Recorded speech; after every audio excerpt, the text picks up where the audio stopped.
this is an amazing story. Where do you see this?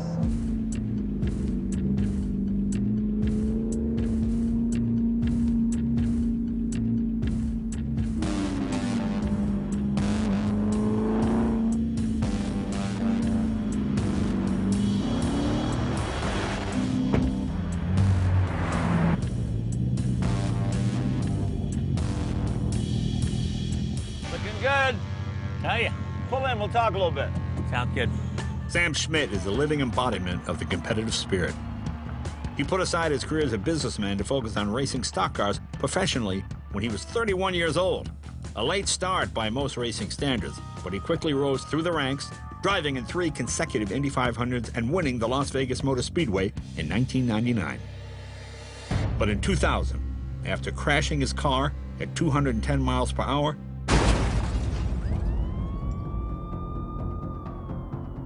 Sam became a quadriplegic. Despite being paralyzed from the neck down, Sam was determined to do what he loved to do most and get back on the racetrack. Away we go. Well, he had an amazing career before the accident, an even more amazing one afterwards. I mean, this is certainly an inspiration to people. It's just incredible that you have this competitive spirit to keep going.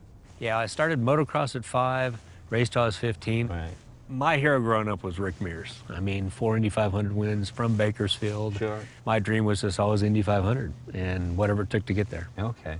Then, of course, you had this accident. Tell us about that. Top of the world, we're practicing for the 2000 season and backed into the wall at Disney World. How fast were you going when you hit the wall? About 210. The doctor that night told my wife, if he makes it a week, he'll be on a ventilator, just find him a nursing home. Wow. So you're laid up for how long now before you could... 6 months. Wow. Yeah. Okay. So many race car drivers, after they have that accident, something changes and they just walk away. But that never happened to you, did it? No. So you're either really stupid or the bravest guy in the world. I absolutely, positively, if given the opportunity, wanted to get back in a car. And he did just that 17 years after his accident. Engineers at Arrow Electronics designed a car for Sam that can be safely driven on a racetrack or even up summits like Pikes Peak. It's really unbelievable technology. What is worth 2.5 hours getting up every morning? Yeah, is that what it is? Yeah. What drives you, what motivates you, and for me, that was motorsports. Well, and plus you have, I think you're the only person that has an actual driver's license to drive on the street Yes, now, sir. correct? State of Nevada, went all out and Wow, that's amazing. created a semi-autonomous driver's license. Are you the first one to have it? First in the country, yeah. Wow.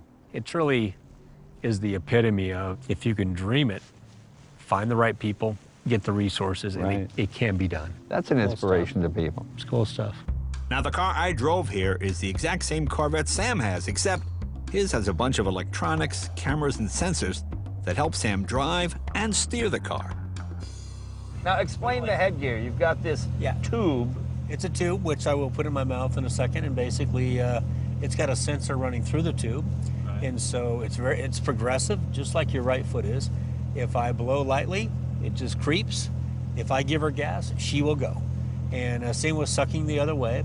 If I suck, it's gonna put you're gonna use your seatbelts. And if you suck, you lose the race.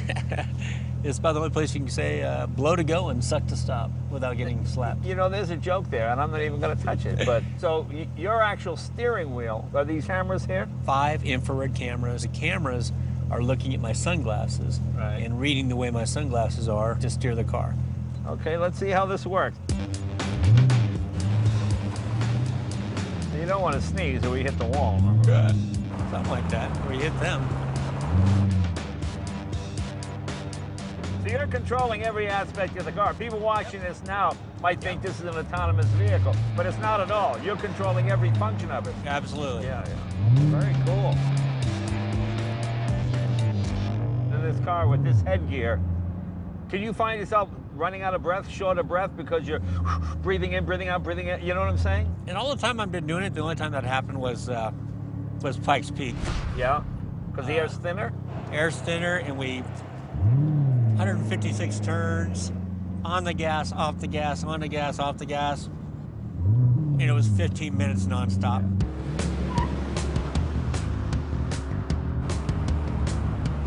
Can we go out on the street now? Absolutely.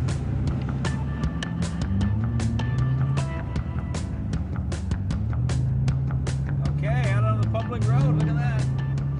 I anticipated the anxiety and the nervousness of getting in a car again. But I think the biggest thing I did not realize, like an idiot, is the amazing, overwhelming sense of normalcy. Yeah. If you can imagine that. I mean, I can. I know exactly what for you 17 years, there's been very little in my life that I had 100% control over. mean. Yeah. But being in this car and driving is 100% under my control. Now, you're still a pretty young guy. Do you foresee, when you see what these engineers can do with the car, that maybe someday they can get you back on your feet again? You think that can happen? Absolutely. The CEO of Aero made a proclamation that when my daughter is ready to get married, he will make sure I walk down the aisle. Wow, that's pretty good. Now, she's 19. Yeah. The good news is she's pretty stubborn and determined, Yeah. so I think it might take her a while to find somebody.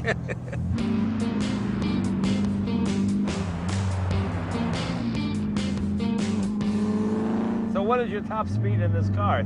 It's actually about, I think, in the 185 range. 185, okay. I think the goal for 2017 is to go over 200 miles an hour. Now, no offense, Sam, but you know, we've been kind of pussyfooting around the track. Can we see what this thing can do? You really think you can handle it, huh? Yeah, let's see what How you- hard can I blow? Oh, go blow yourself. Ah!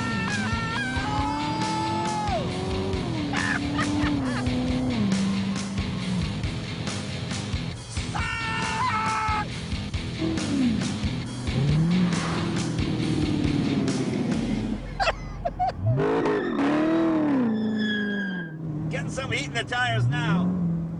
I mean, it's amazing how it handles. For folks like Sam, victory lane isn't about crossing the finish line first. It's also about having the patience, optimism, and determination to get back behind the wheel. Nobody can stop me from doing it. Jay Leno's Garage, all new Wednesday at 10.